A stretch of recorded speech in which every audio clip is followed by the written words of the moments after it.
గురువుగారు, దేవి నవరాత్రులలో బాలా పూజ చేసే విధానం ఏమిటి? ఈ పూజలో ఉన్నటువంటి అంతరార్థం ఏంటి? బాలా త్రిపుర సుందరిని ఉపాస్య దైవంగా అభివర్ణించారు.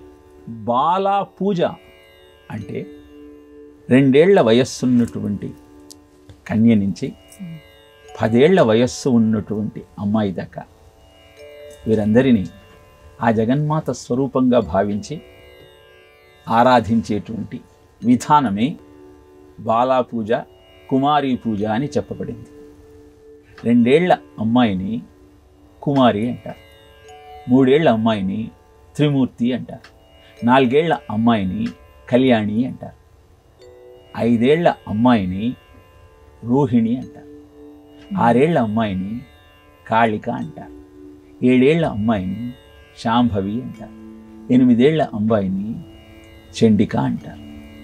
ఇలా ఒక్కొక్క వయస్సు ఉన్నటువంటి ఒక్కొక్క కన్యకు ఆ జగన్మాత యొక్క ఒక్కొక్క స్వరూపాన్ని ఆపాదించి ఒక్కొక్క మంత్రంతో ఆరాధించి బాలా త్రిపుర సుందరి ఉపాసనకు అద్భుతమైనటువంటి విధానాన్ని తెలియజేసింది ఆగమశాస్త్రం.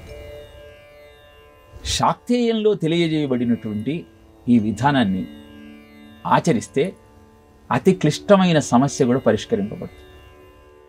నియమం ఏమిటి అంటే, ఆరాధించేటువంటి స్త్రీమూర్తులకు ఎలాంటి రుగ్మత ఉండకూడదు. వారు ఆ జగన్మాత స్వరూపంగా భావింపబడుతున్నారు కాబట్టి నియమ నిష్ఠలతో ఉండాలి.